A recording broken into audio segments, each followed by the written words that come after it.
નમસ્કાર, હું છું પ્રિયા અને તમે જોઈ રહ્યા છો જનતા કી જાણકારી ન્યૂઝ। નજર કરીએ આજના સમાચાર। સેવા, સુરક્ષા અને સંસ્કારનું અનોખું ઉદાહરણ।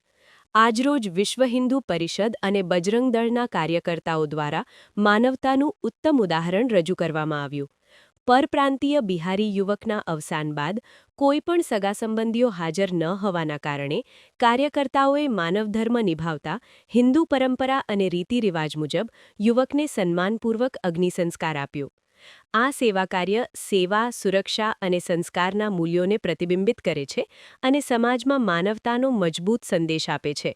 મુશ્કેલ પરિસ્થિતિમાં પણ બજરંગ દળ અને વિશ્વ હિન્દુ પરિષદના કાર્યકર્તાઓએ આગળ આવીને નિસ્વાર્થ સેવા આપી, જે પ્રશંસનીય છે। આ પ્રસંગે જિલ્લા સહયોગક શંકરભાઈ ઢીલા, સૂર્યકાંત ગોર, રમેશભાઈ ચૌધરી, ચેતનભાઈ જેઠવા, ભાગ્યરાજસિંહ જાડેજા, ગોવિંદભાઈ, પરસોત્તમભાઈ સહિતના કાર્યકર્તાઓ હાજર રહ્યા હતા। આ કાર્ય દ્વારા સમાજમાં એકતા, સેવા અને સંસ્કારના મૂલ્યોને વધુ મજબૂત બનાવવાનો સંદેશ આપવામાં આવ્યો છે। રિપોર્ટર રમેશભાઈ ભાનુશાલી, નલિયા।